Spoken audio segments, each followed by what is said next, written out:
warahmatullahi wabarakatuh. Good morning everybody. How are you today? Fine, great, fantastic. Nice to meet you literate class. Nice to meet you grade 5. Oke, bertemu lagi dengan Miss Dwi dalam tematik muatan pelajaran bahasa Indonesia. Namun sebelum memulai pelajaran pada pagi hari ini, yuk mari bersama-sama kita mengucapkan Pancasila dari sila pertama sampai dengan kelima tentunya. Oke, bersiap. 1, 2, 3, go. Pancasila. 1. Ketuhanan yang Maha Esa. 2. Kemanusiaan yang adil dan beradab. 3. Persatuan Indonesia. 4. Kerakyatan yang dipimpin oleh hikmat kebijaksanaan dalam permusyawaratan perwakilan. 5. Keadilan sosial bagi seluruh rakyat Indonesia. Nah, itu tadi teman-teman, sila pertama sampai dengan kelima. Lalu, sebelum memulai pelajaran seperti biasa, Miss Dwi akan menampilkan ice breaking. Teman-teman semuanya harus mengikuti Miss Dwi di rumah ya. Judul ice breaking-nya yaitu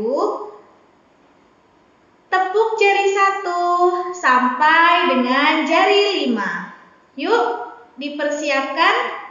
Tepuk jari 1 tutut, tepuk jari 2 wawa, tepuk jari 3 gagah, tepuk jari 4 petak, tepuk jari 5 mama. Bertemu semua, duduk yang rapi dan siap berdoa. Nah, itu tadi adalah ice breaking pada pagi hari ini teman-teman. Semuanya harus duduk yang rapi dan siap berdoa. Yuk mari, bismillahirrahmanirrahim. Alhamdulillahirabbil alamin. Ya, mari kita simak materi berikut ini ya teman-teman. Let's check it out. Nah, kita masuk ke materi muatan pelajaran bahasa Indonesia grade 5, tema 5, subtema 2 dengan KD 3.7 dan 4.7 bersama Miss Dwi. Nah, masuk ke pembelajaran 1. Mengembangkan ide pokok menjadi kalimat utama.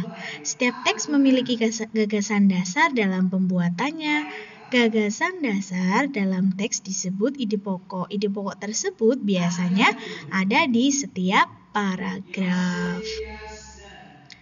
Nah, ide pokok berisi gagasan dasar mengenai suatu hal atau kejadian yang ingin disampaikan oleh pembuat teks. Setelah ditentukan, ide pokok tersebut dikembangkan menjadi kalimat utama. Ide pokok tersebut dijadikan dasar dalam pembuatan teks. Untuk membuat sebuah teks, penulis biasanya menentukan dahulu topik dan ide pokok. Kalimat utama harus berisi informasi utama atau ide pokok yang menjelaskan dasar permasalahan di dalam teks tersebut. Untuk mengembangkan pokok menjadi kalimat utama, yang perlu diperhatikan adalah 1. Membaca teks dengan seksama, menentukan ide pokok dari teks, membuat kalimat baru yang berisi ide pokok tersebut menggunakan bahasa sendiri. Yang keempat, menggunakan pilihan kata dan ejaan yang tepat saat mengembangkan ide pokok menjadi kalimat utama. Nah, untuk lebih jelasnya, Miss Dwi akan memberikan contoh teksnya serta bagaimana cara menganalisisnya. Yuk, mari disimak. Meskipun sering dianggap sebagai hewan pengganggu, belalang ternyata memiliki kandungan nutrisi yang baik bagi tubuh manusia. Menurut beberapa penelitian, dalam tubuh belalang terdapat berbagai jenis kandungan nutrisi, seperti protein, vitamin, asam lemak, esensial, dan mineral. Seekor belalang mengandung kurang lebih 20-40% protein serta 25-30% vitamin A dalam tubuhnya. Selain itu, pada kulit belalang juga terdapat zat kitosan seperti pada udang. Seperti nutrisi tersebut sangat bermanfaat bagi pertumbuhan dan perkembangan tubuh manusia. Analisisnya, kalimat utama pada paragraf tersebut terdapat pada kalimat pertama, yaitu meskipun sering dianggap sebagai hewan pengganggu, belalang ternyata memiliki kandungan nutrisi yang baik bagi tubuh manusia. Dari kalimat utama tersebut, barulah kita dapat mengetahui ide pokoknya, yaitu belalang memiliki kandungan nutrisi yang cukup tinggi. Untuk mengembangkan ide pokok menjadi kalimat utama, kamu dapat membuat kalimat baru berisi ide pokok. Pastikan kalimatmu berbeda dengan kalimat pada paragraf yang asli. Contoh kalimat utama yang dibuat dengan kalimat yang lain yaitu belalang sangat bermanfaat bagi tubuh manusia karena memiliki kandungan nutrisi yang cukup tinggi. Nah, ini tadi adalah analisisnya ya teman-teman. Nah, materi pembelajaran kedua yaitu mengembangkan ide pokok menjadi paragraf non-fiksi. Untuk menulis paragraf non-fiksi dari ide pokok teks, ada cara yang harus dilakukan. 1. Menentukan topik, misalnya kamu akan membuat teks non-fiksi dengan topik harimau sang pemangsa utama dalam ekosistem hutan. 2. Membuat kosakata sebanyak-banyaknya yang berkaitan dengan topik harimau, pemangsa, ekosistem, hutan, rantai makanan. Yang ketiga, menuliskan ide pokok berdasarkan kosakata yang telah kamu temukan. Misalnya, harimau adalah predator dalam ekosistem hutan. Yang keempat, membuat kalimat utama dengan mengembangkan ide pokok. Dari ide pokok, harimau adalah predator dalam ekosistem hutan. Kamu dapat membuat kalimat utama seperti sebagai anggota ekosistem hutan, harimau merupakan predator utama dalam rantai makanan. Yang kelima, mencari informasi tambahan dari berbagai sumber yang dapat mendukung ide pokok dan kalimat utama yang telah dibuat.